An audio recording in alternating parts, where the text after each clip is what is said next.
আল্লাহ পাক যদি এতই দয়ালু হন যে শিরিক ছাড়া সমস্ত পাপ তিনি মাফ করতে রাজি থাকেন, তাহলে কেন 1999টা মানুষ জাহান্নামে যাবে? উত্তর দেন এখন। এটা ভ্যালিড প্রশ্ন না? ভালো প্রশ্ন না এটা? আল্লাহ পাক যদি এতই দয়ালু হন, যদি ঘোষণা করলেন শিরিক ছাড়া যে কোনো পাপ আমি যাকে ইচ্ছা মাফ করে দেব। হাদিস আল্লাহ পাক বলছেন, হে আদম সন্তান, আকাশ জমিন সমান পাপ নিয়ে যদি আমার সাথে সাক্ষাৎ করো, আমি তোমার সামনে আকাশ এবং জমিনের সমান ক্ষমা নিয়ে সাক্ষাৎ করব। শিরিক তোমার আমল নামায় না থাকলে আমি তোমাকে মাফ করে দেব।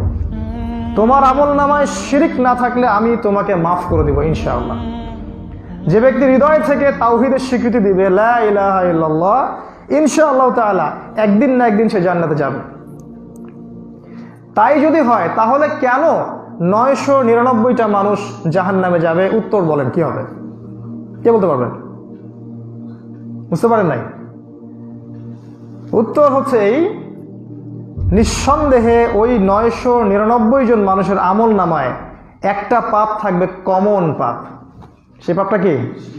এবার বুঝতে পারছেন? এছাড়া যদি অন্য কোনো পাপ থাকতো, আল্লাহ পাক চাইলে কি মাফ করতে পারতেন না? পারতেন।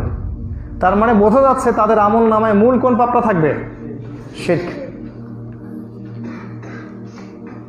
শিরক চিন্তায় হয়, চিন্তার মধ্যে শিরক হয়, আকীদায় শিরক হয়, আমলে শিরক হয়, কথার মধ্যে শিরক হয়, ইসলামের কাছে পূর্ণ আত্মসমর্পণ না করলে শিরক হয়, এবং আল্লাহর হালালকে হারাম করলে শিরক হয়, আল্লাহর হারামকে হালাল করলেও শিরক হয়।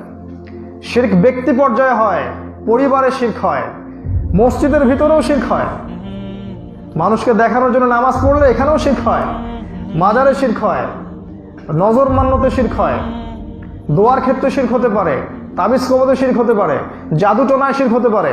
শিরকের ছড়াছড়ি আছে। এমনকি শিরক ব্যক্তি পর্যায়ে হয়, পরিবারে হয়, সমাজেও হয়, শিরক রাষ্ট্রীয় পর্যায়ে হয়।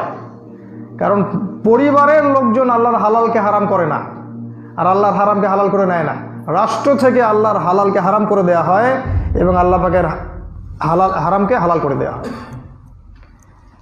আমরা সতর্ক করব আপনাদেরকে প্রথমে আজকে, যে আমল নামায় যে পাপ আছে, শিরকের পাপ যেন কোনোদিনও আমল নামায় ঢুকাবেন না।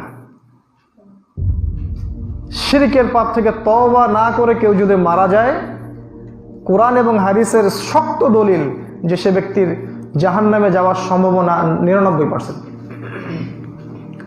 আমাদের নবী মুহাম্মদ সাল্লাল্লাহু আলাইহি ওয়াসাল্লামকে আল্লাহ পাক বলেছেন, লা ইন আশরাকতা, ইভেন তুমি যদি শিরক করো, হে নবী তুমি যদি শিরক করো, লা ইয়াহবাতান্না আমালুকা, তোমার আমলও আমি কিন্তু ধ্বংস করে দেব।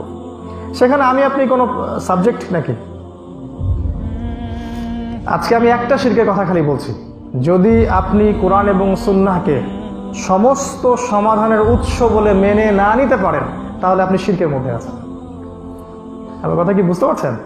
কোরআন এবং সুন্নাহ সমস্ত বিষয়ের সমাধান, এই কনসেপ্ট যদি আপনার মাথায় পরিষ্কার না থাকে, আপনি আমল করতে পারেন আর না পারেন, প্রতিষ্ঠা করতে পারেন আর না পারেন, বিশ্বাসে যদি না থাকে যে কোরআন এবং সুন্নাহ প্রত্যেকটা বিষয়ের সমাধান, তাহলে আপনি মুশরিক।